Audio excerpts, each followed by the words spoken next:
Welcome back. Welcome back. Welcome back. What is good, everybody? We are back again for another amazing episode of the Good Service Podcast. For those of you that are part of our community, our family, that keep coming back and supporting, you know who I am. I'm Joseph Dunham. I am your loving host. But those of you who are here for the first time, welcome. We're so glad that you're here, whether you're watching us on YouTube, catching us over the airwaves, wherever that is, whatever that looks like for you, how you're consuming the Good Service Podcast. We're grateful that you're here. So would love to dive in a little bit further on who we are for those that are not familiar with our mission and vision and the things that we do here at the Good Service Podcast.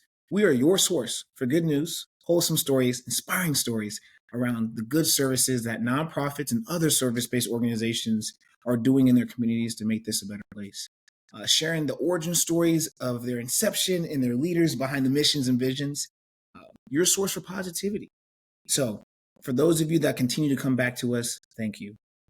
Thank you for liking, sharing, and subscribing, referring nonprofits within your community. You are what drives us every day. So that's who we are. I'm excited for today's guest and to dive into who she is and who they are in this very conversation. So without further ado, let's dive in. Today, we are thrilled to welcome an exceptional leader and change maker to the Good Service Podcast. Leanna Calvin is a licensed clinical social worker. Some know the acronym LCSW, and a visionary leader in youth empowerment as the founder and executive director of the Exposure Project. A nonprofit based in Charlotte, North Carolina, Leanna is on a mission to bridge the gap between under-resourced middle school and high school students, providing hands-on career exploration and career or character development opportunities. She has a bachelor's of social work from Tuskegee University and a master's of social work from Fordham University. Leanna combines her academic expertise with a passion for equipping the next generation. Since its inception, an Exposure Project has impacted lives of over 300 youth, offering immersive programming in more than 20 career fields and fostering personal growth and economic empowerment. Leanna's leadership has not only shaped the lives of countless students, but has also captured the attention of media. She recently appeared on the WCCB Charlotte to discuss her organization's transformative work and its ongoing mission to inspire, educate, and empower. In this episode, you all know we're going to dive into Leanna's journey as a social worker, also as a nonprofit leader. So please join us in giving her flowers in this moment around the work that she does to make it a brighter future, to fuel the youth, again, between middle school and high school, and as her vision for creating a brighter future shines on our kids and our leaders of tomorrow. Ladies and gentlemen, I give you all Leanna Calvin. And the crowd goes wild. Woo, woo. What is up, girlfriend? What's up, sister? That's so cool to hear the introduction, right? It's like, you do all the things, but to hear it is a whole different story. So what's up? I get that, right? Like, you need to be giving your flowers, and it does make you kind of take a step back. Like, I do all that, don't I? It does for sure. So you are dope. Everything you do is dope. I can't wait for you to share how dope you are with the world and our family and our community here at the Good Service Podcast. But yes, how are you doing? How has life been? Share with the people what's going on real quickly.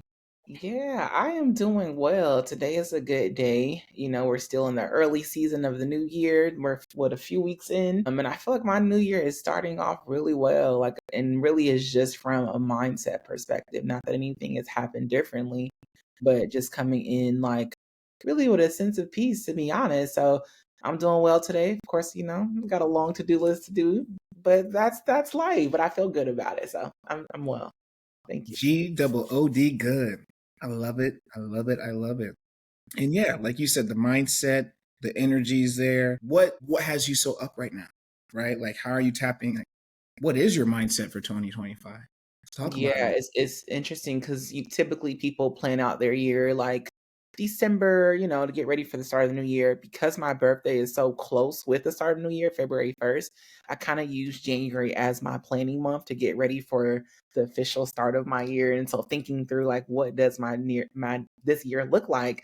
What's my word for the year? And so I don't have the word in those things yet, but I think from a mindset perspective, I work a lot. I'm a workaholic. I do a lot of things. And so going into this year, while sometimes it is cool to be a workaholic per se, I'm taking a step back from working as much, but making sure that I'm intentional about the things that I am doing. So I don't know that intentional is my word this year. If it's peace, I'm still letting it kind of show organically, but just in that ready stage really, and just being whatever the feeling is for that moment, that's what it's going to be. So yeah. Right. All right. The gift of presence Yeah. Yeah, allows you to be intentional, absolutely. and presence is peace. It So is. I'm Yeah. excited for you to solidify what that word is come your birthday Yes. and your intention for the year, beautiful things to come. So I hope when you find out, you remember, I'm like, Joseph, check it out. This is what Yes. it is. Because I want to support you personally and professionally. So go get it. This I is the will year. broadcast the word, and I will live it, right? Like, it has to be more than just what is the word. It's like I have to really be able to live or embody whatever that word is. So, yes, I will for sure let you know. Excellent. Excellent. All right. I'm going to hold you to it. I'm going to hold you to it. Yeah. We love accountability. So, everybody, our first time listeners, one thing I love to do is to share with you all how I got connected to the organization and their fearless leader. So you heard this name a lot. You've probably heard this story a lot if you've been tapping in a lot lately. Sterling Morris, wherever you are, whenever you find this episode, it's got your fingerprints all over it. Again, brother, thank you so tremendously for the introduction into Leanna and Exposure Project. It would be without you that we would not be here. To my knowledge, Sterling used to live in Charlotte and he had met you. Forget the fine details. We'd love for you to fill in those gaps. But with him being in Atlanta, us partnering on a few different projects, him connecting me to some organizations, obviously, and some of my contacts for the work that he does as he's making this world a better place. Of course, he was like, you got to speak to Leanna. You got to hear about what Exposure Project is doing. So that's how we got here today. So my brother, Sterling Morris, of course, again, thank you for the referral. Thank you for the introduction. Everybody, I'm not going to ever stop talking about it.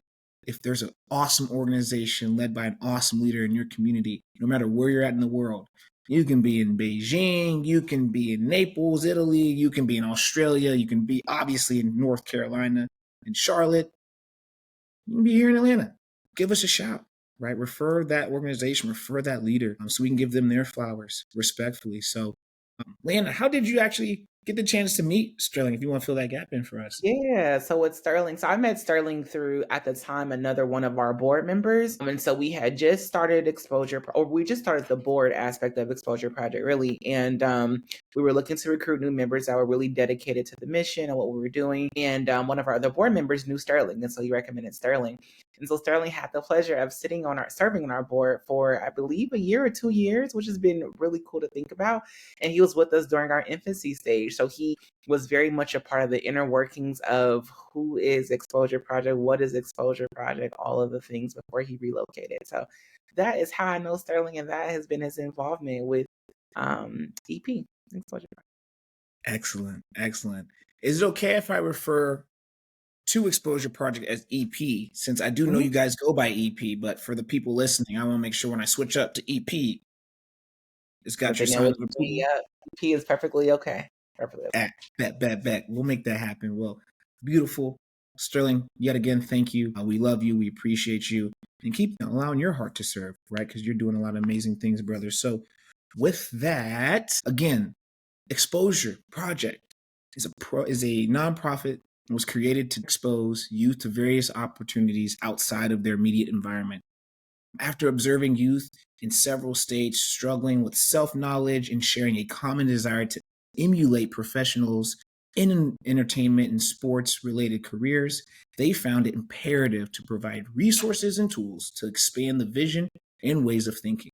Exposure Project believes that youth can be empowered to overcome their current and past circumstances by not only envisioning and hearing about unlimited career opportunities and professions, but also having real life experiences in various careers. So, with that, Leanna, talk to us.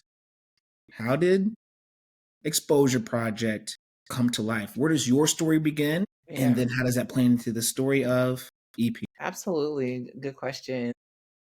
EP has been in existence for the last 5 years, which has been, it's so cool to think that we've been living for 5 years now. But the organization got started really because, so my background is in the social work and mental health sector. And I've been in that sector for close to 13 years now. And that's a pretty cool story too on how I even wanted to go into being a social worker. Having worked in that sector for so many years, and I'm originally from California, went to undergrad in Alabama, grad school in New York before moving here to Charlotte. I had the opportunity to work with a lot of young people in various social work settings. And a lot of times I would ask them, like, what do you want to be when you get older? You know, the notorious question, what do you want to be? And I kept hearing one of two things, really, something either in the entertainment industry or something in the sports related industry. And I always say that I never knock any child's dream or anybody's dream. But I also know that the reality of every kid being a basketball player probably is not going to happen, right? Right. Sometimes if you haven't played basketball in your middle school years in school or ever, like, are you really going to be an NBA player? I don't know about that. But the true kind of explorative thought was, well, where's that really coming from? And a lot of times children will want to be what they see on social media or think it's a way of getting out of their immediate environment. And there's nothing wrong with that. But the thought was, if these young people could just see other careers, but through hands on experiences, how that will potentially just shift their trajectory of what they want, what career field they want to go into. And then just to Yep. add on to that quickly, having been a product of pretty much every after school program I can think of myself, it was cool, right? It was very instrumental in the growth of just, my development and everything. However, a lot of times there was a disconnect when experts would come in and kind of do guest speaking. Like, it was cool in the moment, it was inspirational and motivating, but then they would leave and they would go back into their environment and we would go back into our environment, and there wasn't a true connection there. And so I was very intentional about what does Exposure Project look like, because I wanted them, we all learn from our experiences. I wanted young people to have that experiential learning component of it, go out and experience a day in the life of a different profession, be able to tap into these experts longer than just a one-time stint and ask them what it took them to get into their career. So that is our origin story. I mean, just I have a different view, right? Because I get to research you and prepare for this. So I've heard this a few different times. Yeah. And, from when you were on, I want to say it was the Hilltop, Work Hard, Play Hard. That's how, yeah, yeah, yeah. You were also on the WCCB. So getting to hear that too. Your research. I mean, hey, I am bullish. This is going to be the best interview you've ever had. And if it's not, I'm going to give you your money back. Of it. But no, you shared that it comes from your own experiences, right? So share with the people, right? Because you're a social worker. Did you always want to be a social worker, and how did you yourself break from the barrier of only going as far as your eye can see, right? And where Yeah, your imagination led you, yeah. because not just within the Black community, but also a lot of other minority communities. That's a long time ago. Society said that we can only have such things and such roles, and we obviously know that's not the case. You're a living example of that. So, how yourself did you then say, you know what, I'm gonna go get this. I'm gonna go do this, and then Yeah. turn that into the organization as it is today. Yeah, in terms of my desires to even go into the field of social work, like I said earlier, it's kind of a funny, interesting story. When I was a young person, probably like my elementary age years, me and my friends would always play like dress up and do hair and all those type of things. And I was known as the friend that knew how to lay baby hair very, very well. And so I wanted Right. to be a beautician at the time, lay the little baby hairs, right? So I wanted to be a beautician, and that was my career goal for a really long time. And then as I started getting a little bit older, and I remember me and my mom were moving to a different place, and I really enjoyed looking at homes. And so I was like, well, I think I want to actually be a realtor, because that was something that excited me. And I remember my mom saying, well, dream a little bit bigger. And I was like, okay, well, I guess I want to start my own real estate company. So that was kind of the goal in probably eighth grade leading into middle school. I'm leading into high school, excuse me. So when I got to high school, I had went to a public school for the first time, and I met a lot of cool people, and quite a few people had quite a few of my friends had social workers, and they had very interesting upbringings, and I didn't really know what a social worker was, but would always tell me how horrible their social workers were. And Mm, so when they started telling me like like what social workers do and all that, I'm like, oh, that sounds cool to do as a job. And like, these are my friends. I don't want them to like have these negative experiences. Like, maybe I want to go into the social work space. Still not really knowing like what it entailed. I declared it as my major, when I went to Tuskegee. And during that time, I was like, well, let me just, first year, you're kind of just learning the ins and outs of whatever your major is and all of those things. And I remember taking classes and I'm like, oh no, this is a pretty cool field. Like, I actually want to be there. And then the more I started to learn, I also learned that there's this tremendous misconception of what social workers actually are and what they do. Because at the time, my thought process, a lot of people say the narrative that's continuing to be stated is that social workers only take people's children away, right? And I was like, okay, mhm. well, I don't want that to be my story. But as I continued in my learning environment, it's like, oh, wait, you can be a therapist as a social worker. You can work in a school. You can work in a community-based setting. You can work with the elderly population. You can do research. And I learned all these different things Avenues. associated with social work that I wanted to continue on that journey. And naturally, so after finishing my undergrad degree, it was like, okay, it's natural that you get a master's because you want to make more money, you want better opportunities and all of those things. So that is what made me want to go into the social work sector. And I've had so many different positions and so many stories in the social work field that's been pretty interesting. But I just love how it's a profession that you don't have to be limited to one area. Like, you can do a lot of different things. See, I love the different, oh, it started off as this, then it Hmm. became this, and then, you Yeah. know, your friends, right? Like through Hmm. their experiences. And you grew up in California, right? The Bay Area, that's correct? Hmm. Oh, yeah, born and raised, and I graduated high school is when I left. Okay, got it. So like, yeah, just to hear that, you had several friends so close to you that Hmm. had social workers. Hmm. It's amazing, right? You had the heart at such a young age to be like, wait, I'm going to be the person that Yeah. does this, but does it the right way. Yeah. And then you go through, your undergrad, your graduate, your master's, and you realize the bigger picture of, oh, there's different avenues within social work. Hmm. Common folk just like, again, social work, like, oh my gosh, children's services, you know? It's one little small piece of it. It's so much larger than that.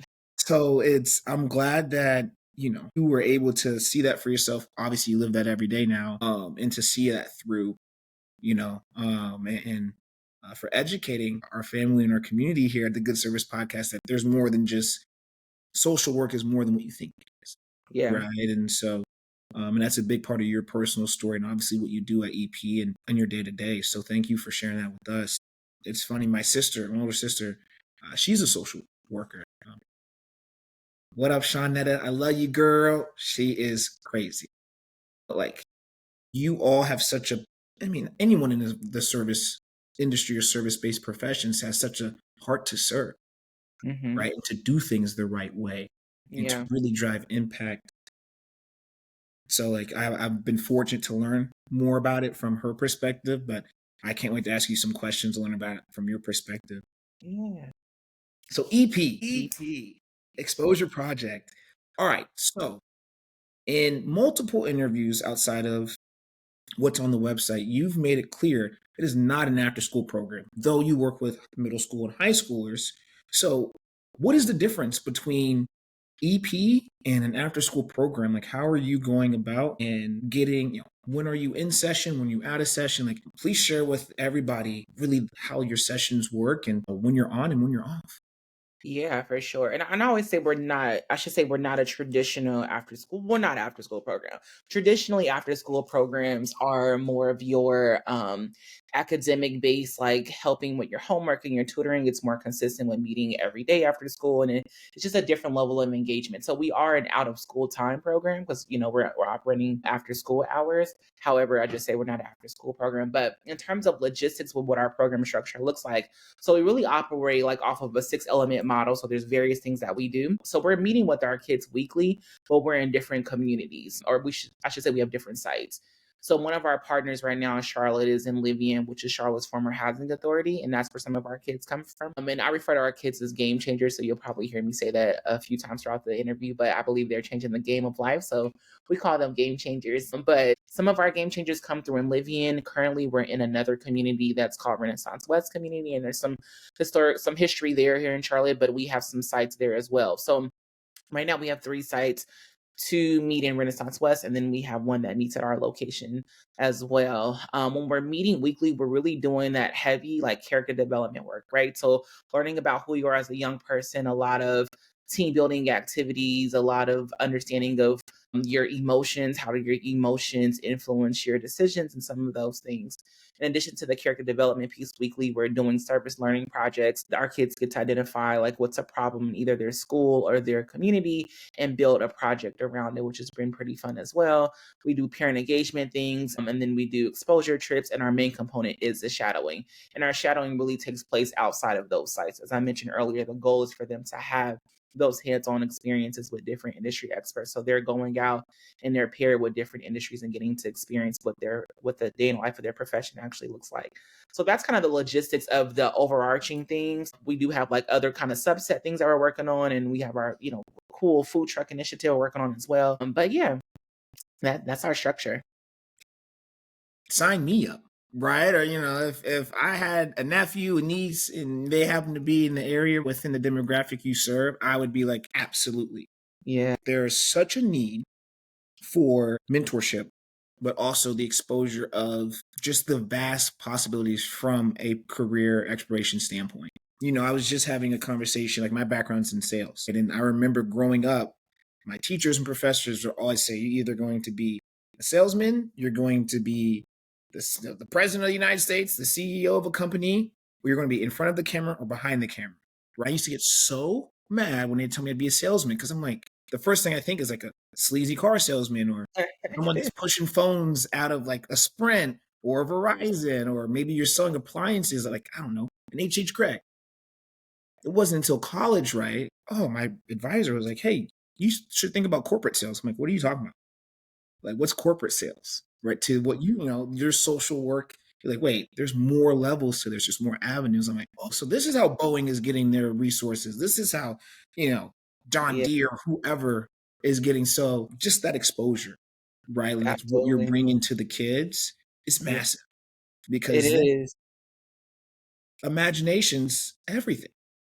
Yeah, you're right. And to the story that you just gave about your own situation, like coupled with exposure, one of the key pieces is being able to like pull out a child's unique skill set, right? And be able to say, here's a career that you may actually do very well in. So for you, it was whatever your gift is to say you will do well in sales. And here's what that actually looks like. Where a lot of our kids come in, they don't always know, they're just naturally themselves. I'm like, wait, you have the gift of gab, or you're a great designer. Have you considered graphic design? Have you considered being an entrepreneur? Have you considered doing these things? And they're like, I don't even know what that is, right? But a part of it is being able to like learn who our kids are and then be able to pull out what their natural skill set is and say, you already have it in you. So how do we use that for your benefit? Yeah. Yeah. Tell us how you do that.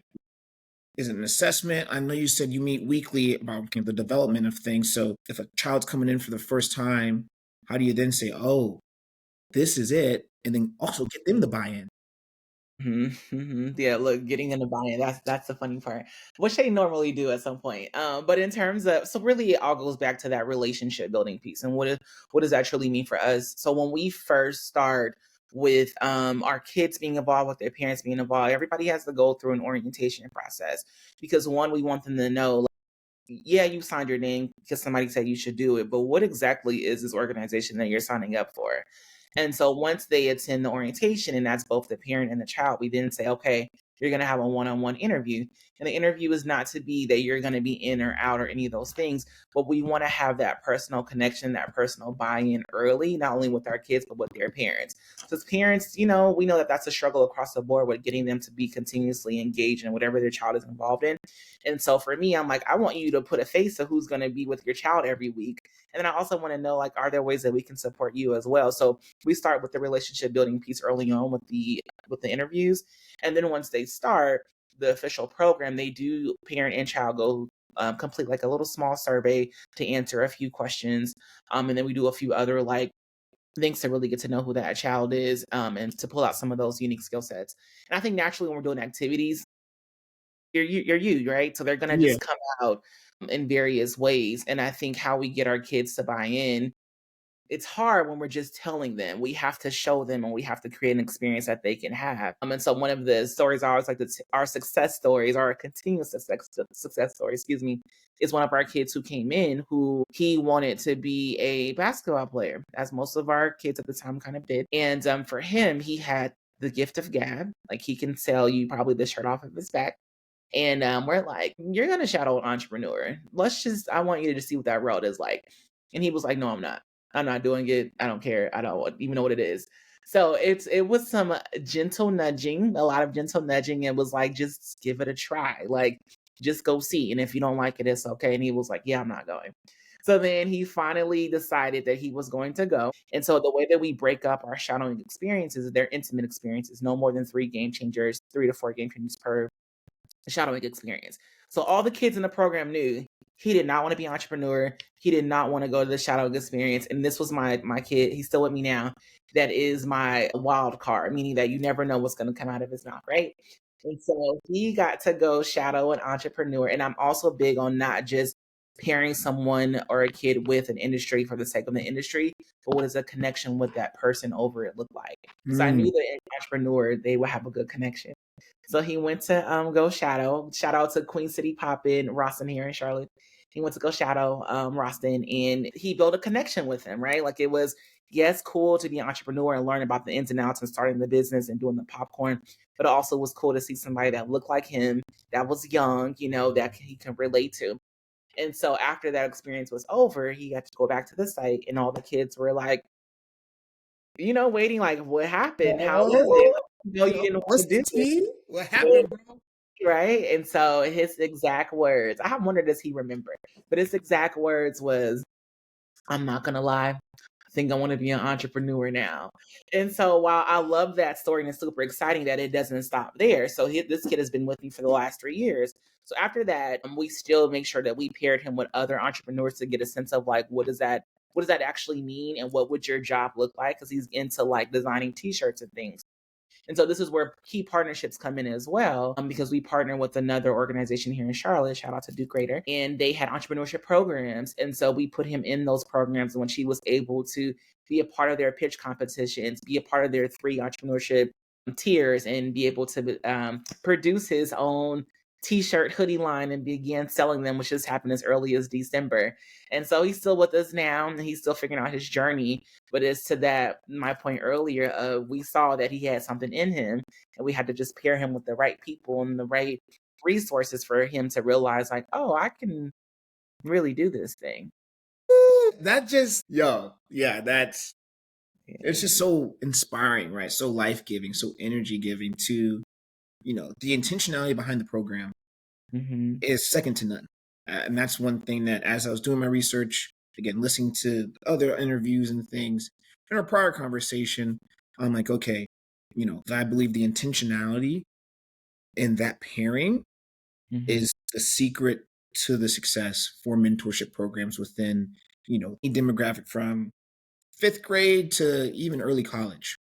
And that buy-in there. So meeting them halfway to expose them Mm-hmm. and then also to guide them. And like you said, I think the other part of that is not just with any organization, but ones that you generally already have a partnership or rapport with, where you're like, okay, personality match, aside of just title match, right? Absolutely. Yeah. So, um, keep rocking, keep rolling, sister. Love it.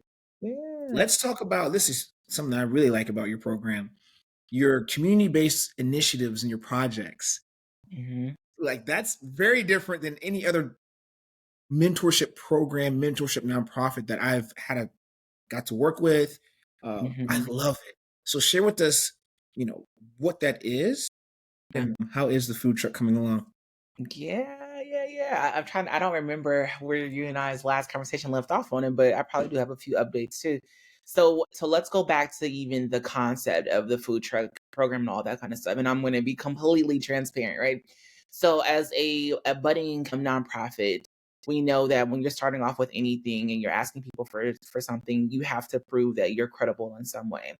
And so when we were, soliciting funds to keep the organization afloat and us being new and not having a lot of financial resources, it was okay, yeah, this is cool. You're working with the kids, but we need you to be able to show, financial stewardship and all these things. And it's like, well, I get it, but I can't show financial stewardship unless I have finances to do it. And so Chicken over before the egg time, concept. it's so interesting the way the system works, right? But over time, when I'm in these different spaces, my mind is always going to, all right, it shouldn't be this hard. Like, what are things that we can do to not have to beg for pennies? Essentially, we live in a financial. Charlotte is a financial industry, right? So thinking through like what does that look like? And so I don't remember exactly when the thought was birthed or what essentially prompted it completely, but the thought was, well, what if we had a youth-led food truck program?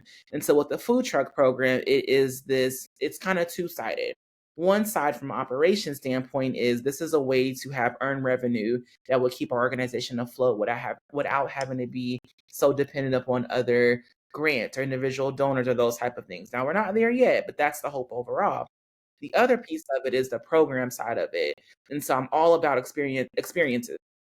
And so I was thinking, okay, what if the kids actually were able to learn about culinary from the hands-on perspective, learn about all the other industries attached to it. So that's like food photography, that is marketing, that is graphic design, that's all the different things that they will be able to, have that program experience. And so that was the initial thought, right? And so I write a lot of things down. And within the last 2 years, I'm like, I'm just going to start saying it. Like, I know right now people are going to be like, food truck, you don't have money for that. You don't have money to keep the regular program afloat. I'm like, I'm going to speak the vision regardless. I don't care.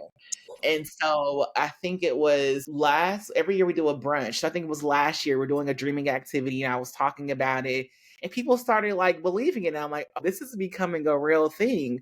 So I Mhm. need to start putting some real structure and thought to what this actually looks like, even though we don't have the resources just yet to do it. And so this past summer, we started it. I was like, we're going to start it this summertime. We don't have the truck. We don't have the money for the truck, but we have enough to do a summer experience or a summer program. And so we had 13 of our game changers come to our facility for the summertime and they got to interview and be a part of different roles or different teams. And so we had a culinary team, we had a photography and graphic design team, and we had a advertising and marketing team. And so once they decided on what team they were going to be a part of and what their role was, they had 2 weeks to plan a taste testing event. So in the success of this taste testing event, they had to come up with what is their menu, what is going to be their logo design, what kind of business are they even starting. And so we had a chef come in, she worked with our culinary team. They were able to work through what items they wanted to make to perfect them for this taste testing event. Our graphic design and marketing team, they were able to, work with a graphic designer to build out what does their logo look like and their concept and those things. And our advertising and marketing team were able to be kind of the ones that were facilitating this taste testing event. So it was a very interesting 2 weeks, but excited to share that they were able to pull it off. And so the business is called The Slide, is a Sliders food truck. And yep, so when they worked with the chef, they perfected two of their menu items, which one was a chicken and waffle slider, and the other was a Philly cheesesteak slider. And they were able to bring their family members, community members to come out and be able to taste this so they can have buy-in and say, oh, you guys are on to something, like maybe we should invest long term, right? And so that was the start of bringing it to life. And during that time, the thought was, okay, we're going to raise enough money for this year or raise enough money throughout the year so that we can actually be able to purchase the food truck and start the business. And so the kids, they're all excited. And, I'm on the back end talking to funders and writing different grants and all those kind of things. So when did you and I last speak? That was probably in December or something like that. No. It was probably earlier than that. Ooh, I want to say our initial conversation probably sometime mid-October.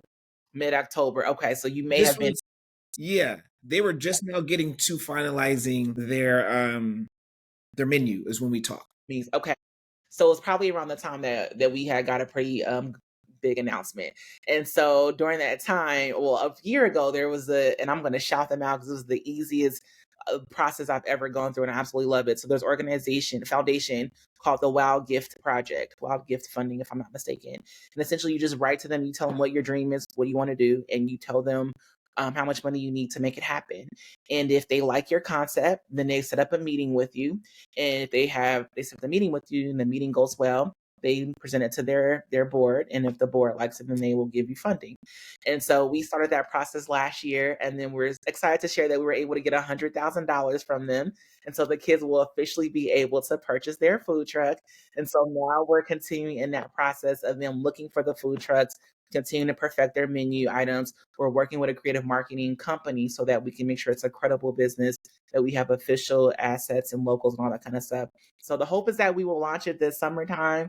Be on the lookout for the slide. But yeah, that is one of our main initiatives. And then one last thing I'll just add, that the goal is to have a tiered model of what our programming looks like.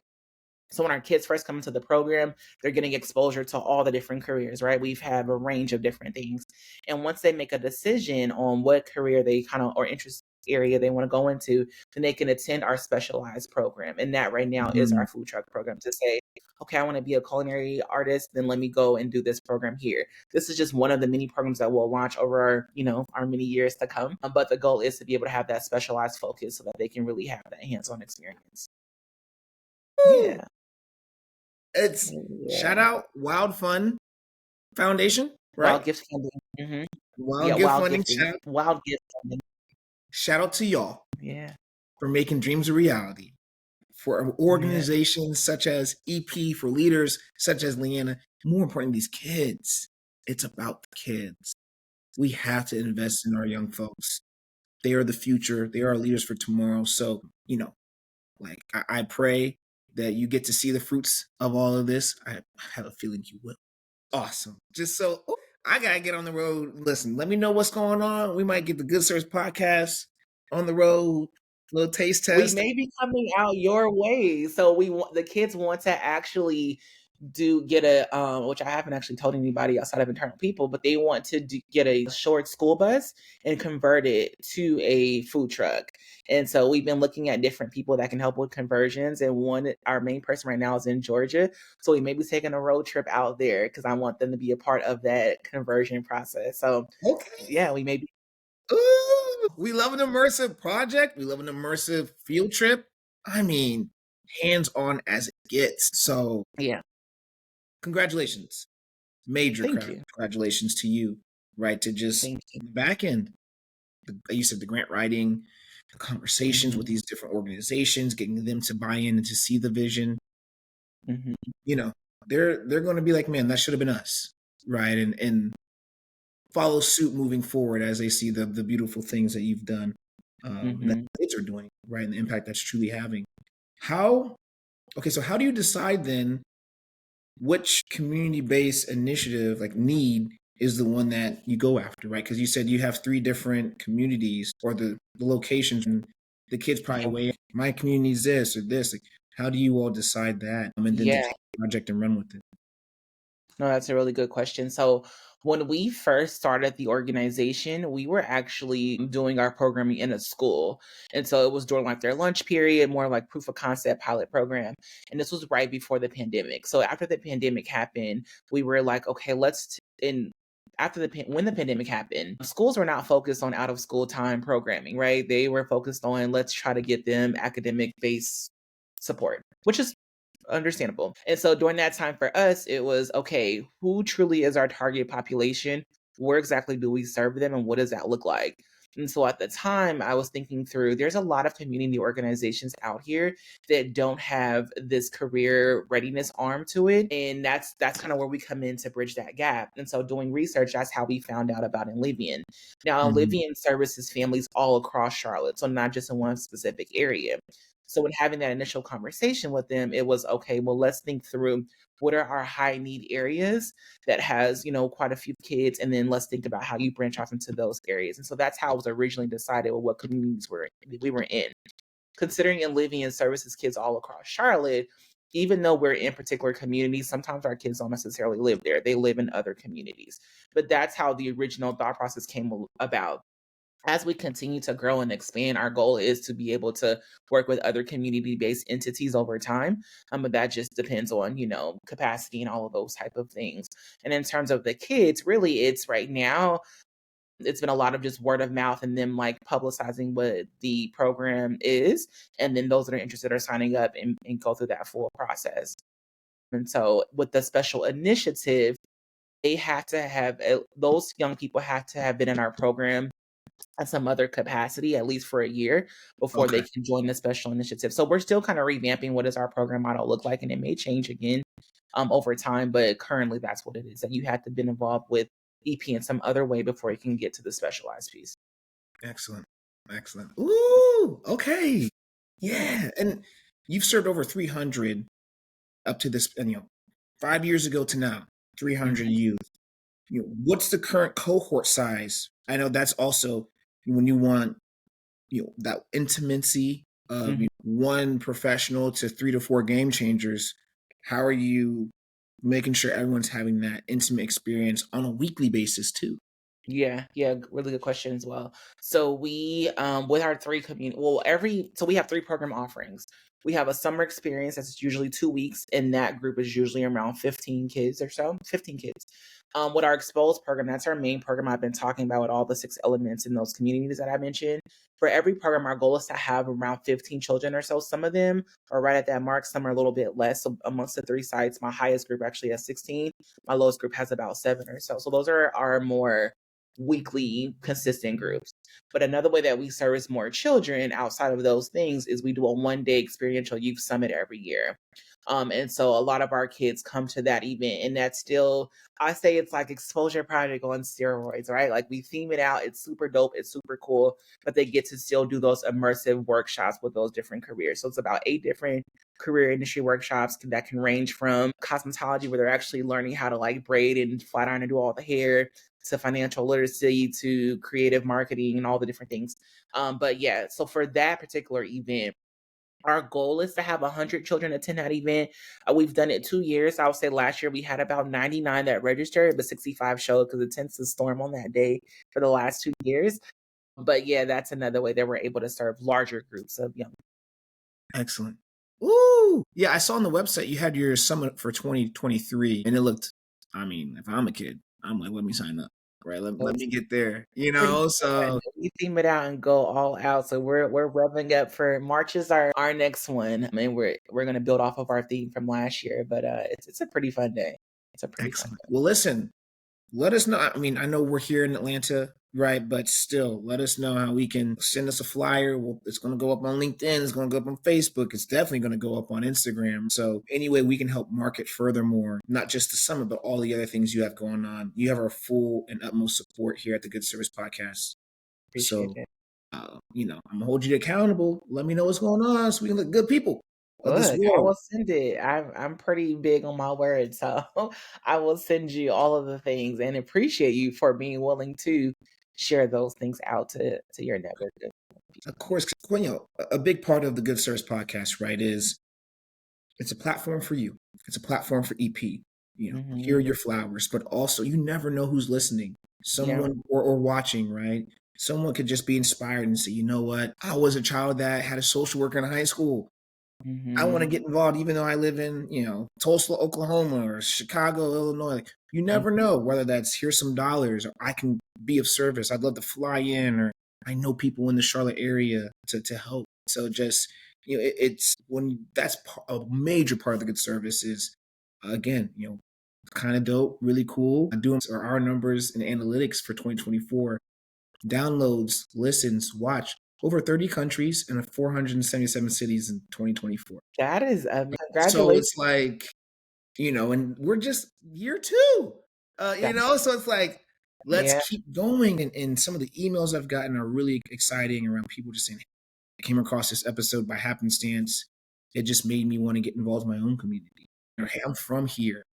Can you connect me to this person? Absolutely. Yeah. So a major part of, you being a part of the good service, family and partnerships is you have our backing, and we wanted to help you drive your impact. I mean, of course, the show is one of these ways, but also that back end magic that happens. So yes, yes, yes, yes, yes. Appreciate it. Well, listen, we're diving in to the next portion of the show. We call this Mind, Body, and Soul for those of you who are here for the very first time. When I first put all this together, this was supposed to be just a fun, very quick-witted way of getting to know our guests. Excellent questions require excellent answers, and those are never one word or one sentence. So, Leanna, when I ask you these questions, this is about a chance for everyone to get to know you a little bit more through my research. Okay. And then, we're going to have some fun with this. So, all right, let's do it. My first question. You're from the Bay Area. You lived in New York City. Now you're in Charlotte. Which of those cities is your favorite? I've actually been asked this question quite a few times, and it is very hard to say I tend to be a very decisive person. Let me just say that. But it is very hard to make a decision on what's my favorite because they all played a very different part in my upbringing, right? So like the Bay will always be home, and that's where my formative years were. Like I was born there and I went there to high school. So that's where my friends are, like my family, well, they live in Southern California, but that I know that to be home. Where, well, you didn't ask about Alabama, but that's still in that kind of the cities I've been in.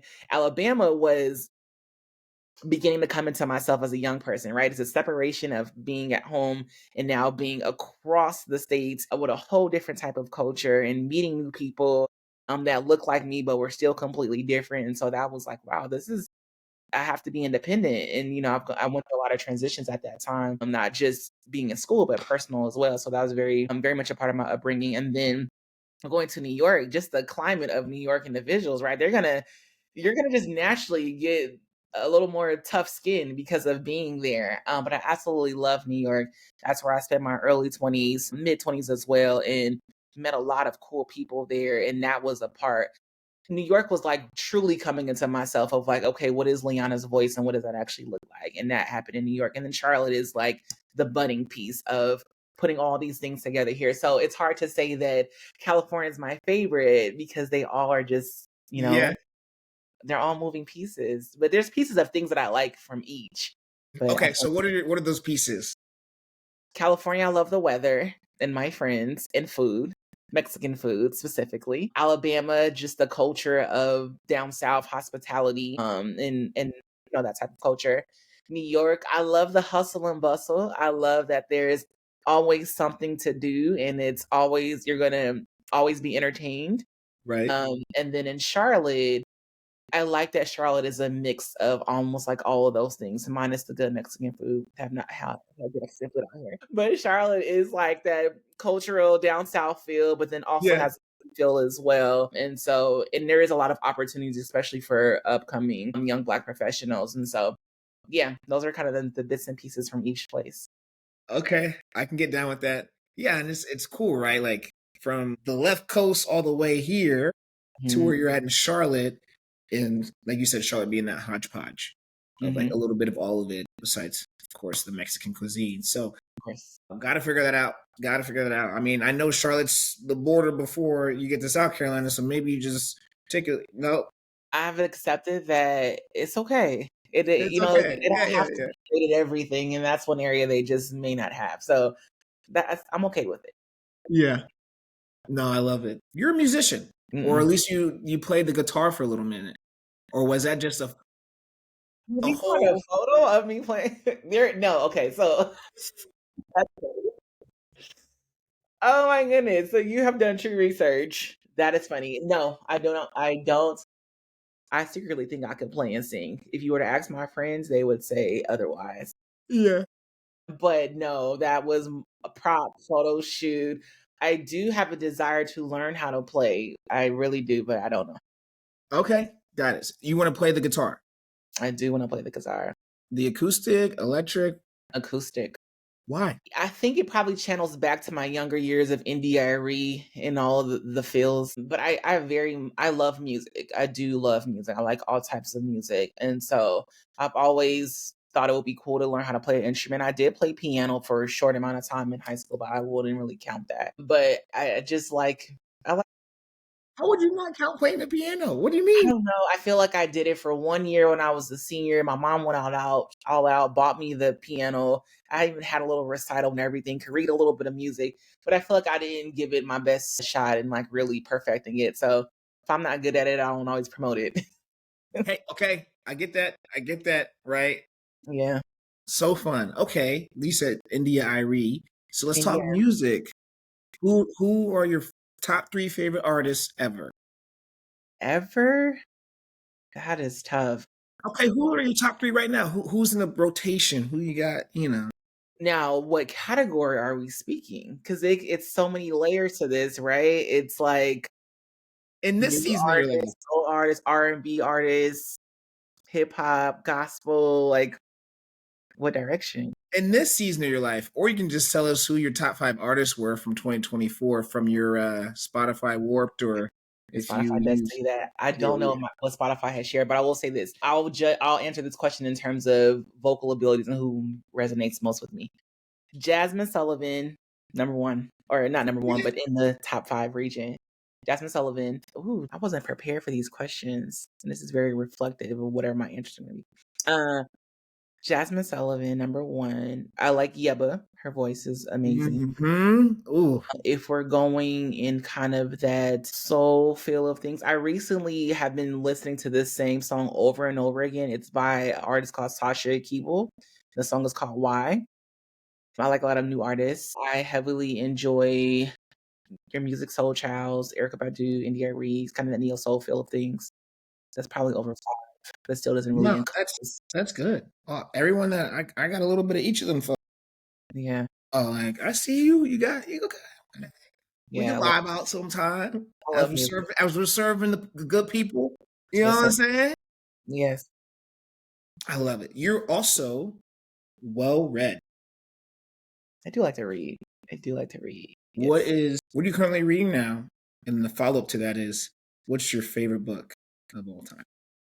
What am I reading now? So it's like I have 3 books by the side of You're my one of bed, those people. but the thing is it's not great when you're not reading all of them and not getting to the end. I go through seasons of reading. So right now there are 3 different types of books. So from a professional standpoint, I can't even think of the name, but it's something around like data and like how to use data in a different type of way, unconventional way. Yeah. The other one, I'm losing the titles, which means I'm probably not haven't opened it in a while. To Be Loved is one. It's by a poet, and I cannot think of his name. But To Be Loved is an ED. And then the other one is another fiction book, and I cannot think of the name of it. In terms of favorites, I would say ones that are probably the most memorable is The Alchemist, The Celestine Prophecy. Yeah, I like those. I like those books for sure. Yeah. The Yeah. Alchemist. Okay, because The Alchemist is near and dear to my heart. Mhm. Near and dear to my heart. That book changed my life. I mean, the Bible, Mhm. of course, but like fictional, even though it's one of those where it's a fictional story, but the applications are so prominent, so real to every day. Yeah. What is Yeah. your favorite, if you can recall back, favorite part of The Mhm. Alchemist? Because, Yeah. such a It's been powerful.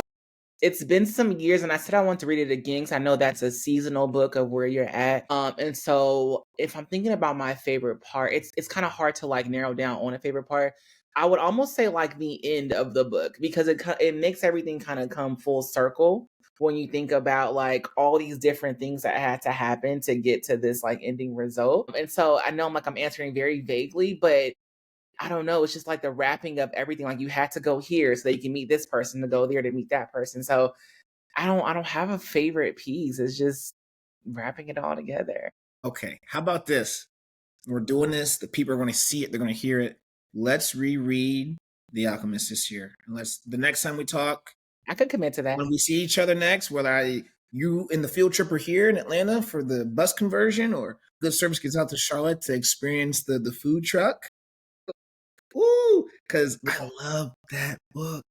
It just you're right. It's time for a reread for I sure. gave it away last year as a gift to because it was gifted to me when I first moved to Atlanta, and just how I even got here is just it's all God. But you think of your PJ, right? Your personal journey Mm-hmm. and the story of the young shepherd and the omens, the good omens, the bad omens. Mm-hmm. Mm-hmm.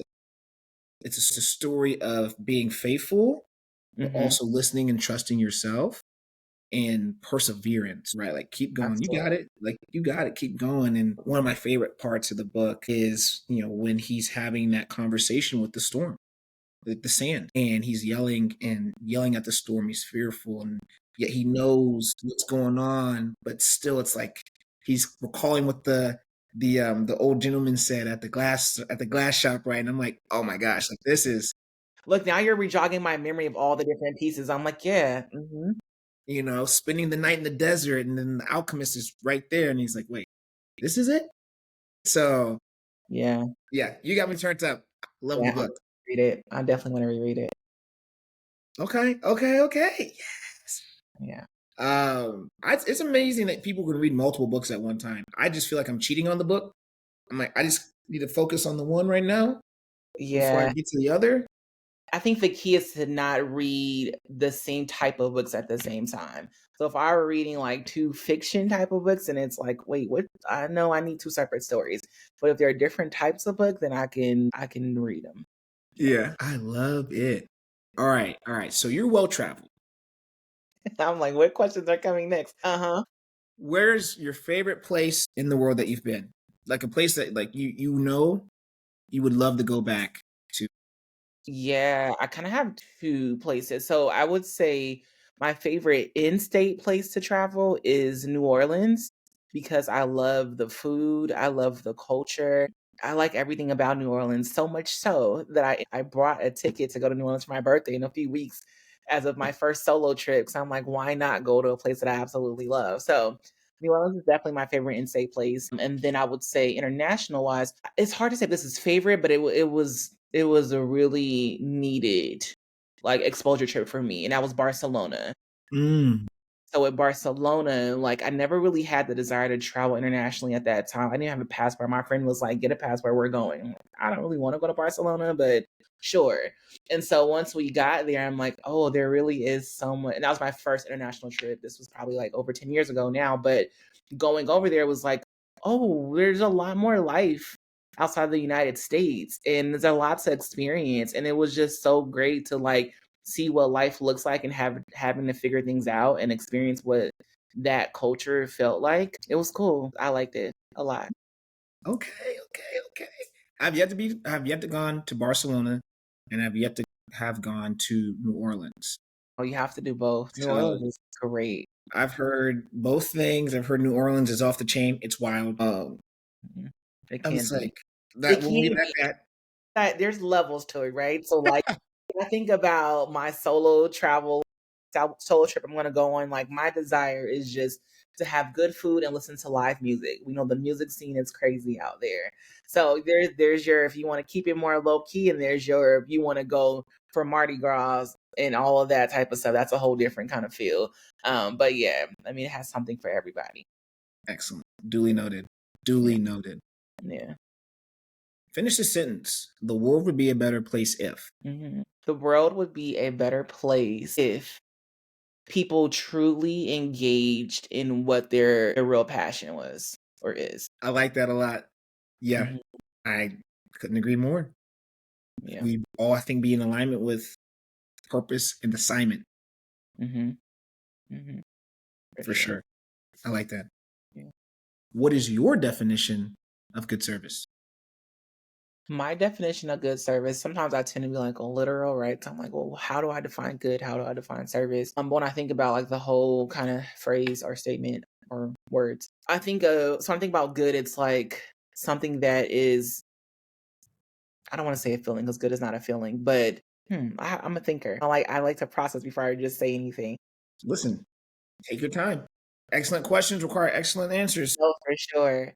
So when something is good, it's like you're pleased with it, right? It's like there's no like negative emotions attached to it to some degree. It's like, oh no, that's good. Like I like everything about it. And so when I think about service, giving of something, it's like you're doing it from a joyful place. You're doing Mm, it because you really enjoy it, right? I know I'm saying that joy word twice, but just giving from a true place, whatever that place is just overall like a true place. yeah. Yeah. We just in Bible study. I'm grateful to lead a virtual Bible study for my friends that don't live here in Atlanta, wherever they're at in the world. And I do lead a discipleship group through church. It's in person. That starts back up in a couple weeks. Super excited about that. But we were talking about the theme of the week was giving. And this is a couple weeks ago. I want to say it was maybe in Psalms 24. But it talked about giving from a joyful place, right? Like we're supposed to that's not true giving if it's not with joy, right? Because if you don't give with joy, then that gift you gave or that blessing you gave can't actually become what it needs to be. Or if you think of a science, it's the kinetic, the transfer of energy. Mhm. Is it can't actually amplify an electric shock the thing it needs to. So like you saying that, I'm like, ooh, like, oh, it's just in the word, isn't it? It's Yeah.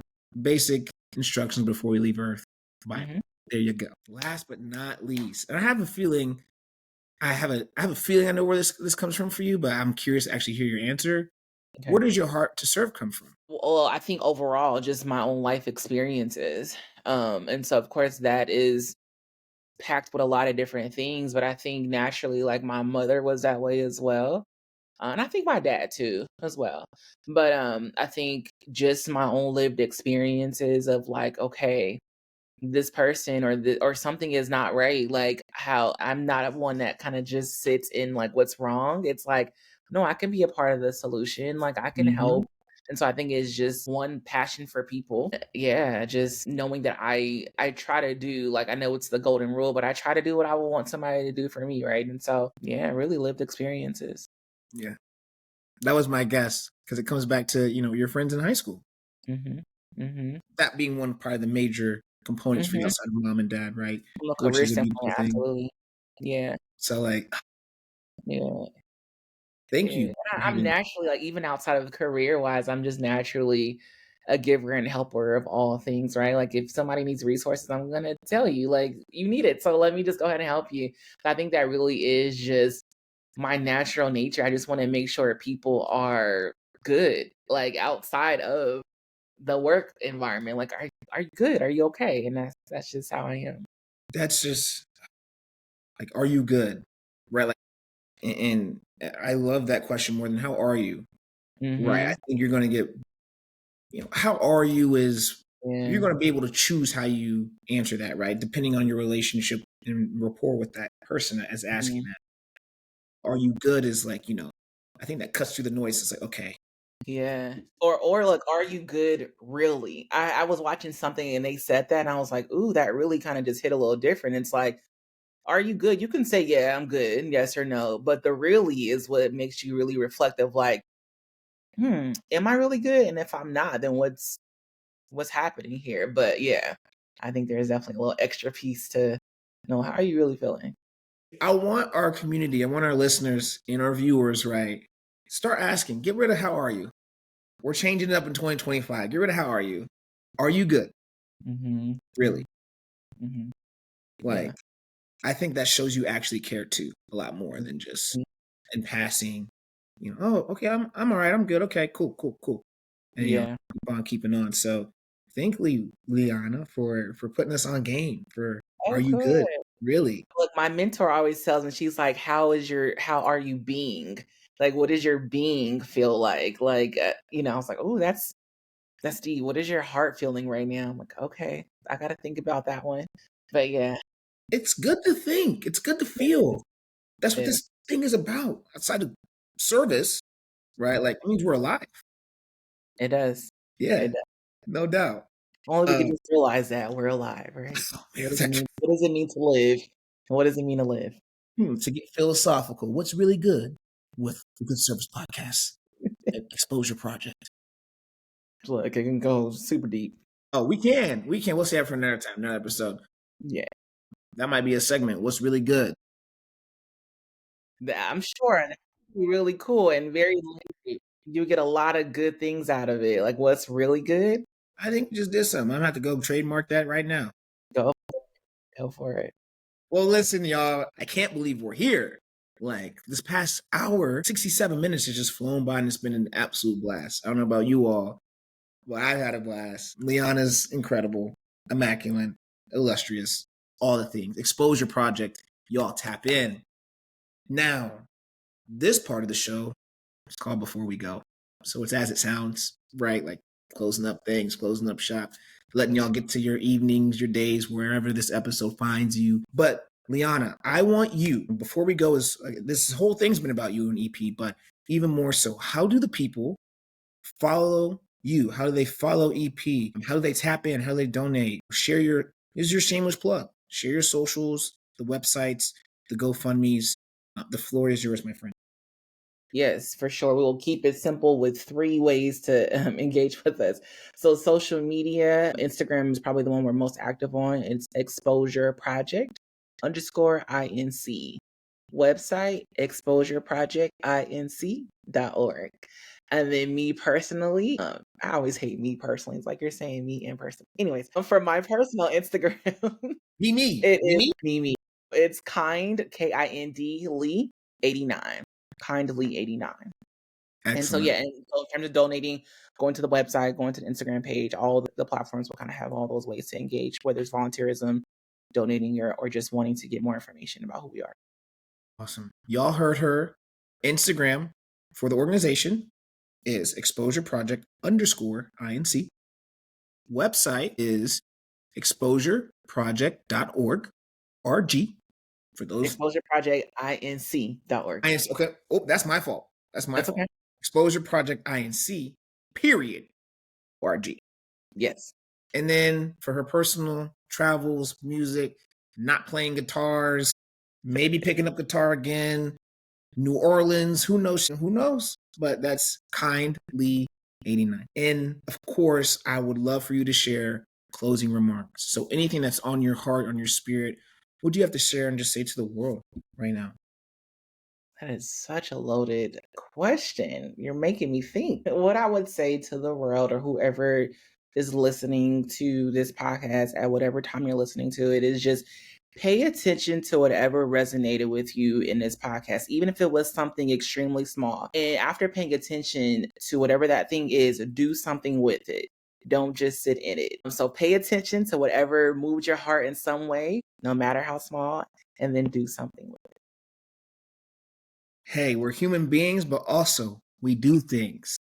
Yes. She wants you all to move. Do something. So play it back.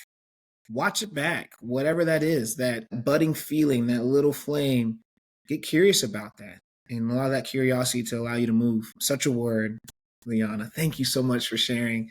Thank you so much for being here. We loved having you on. We can't wait to continue to follow the journey and the success of Exposure Project. You guys are doing a lot of beautiful things, a lot of fun things. Can't wait for us to meet in person. Again, whether there or here, it's happening. It's happening. It's out there. It's happening. You all, our loving family, our loving community, our audience, those that join us for the first time, come on back. You know where to find us. You know how to find us on YouTube, LinkedIn, Instagram, Facebook. Of course, all social medias are there. At the Good Service Podcast. And then you can email us if you want to refer, if you don't just comment or subscribe. But you can email us at thegoodsservicepodcast@gmail.com about your referrals, right? And we'll be sure to get back to you as soon as possible because that is the president. Again, there is no us without you, right? We are literally here in episode, this would probably be like episode 24, which is crazy, right? So like, we're here. We're with y'all. We're here because of you all. Those that continue to support us, thank you so much for referring, liking, reposting, subscribing to the YouTube. Because again, we want you to see the beautiful people such as Leanna and hear about the organizations because that was a big, hey, in 2023, it's like, when are we going to see you? Well, now you can see us. So here we are. But all that to say, thank you all so much. We love you all so much. I love you all so much. I'm your host, Joseph Dunham. And again, enjoy this episode whenever, however it may find you, and come back. And for another one, love y'all.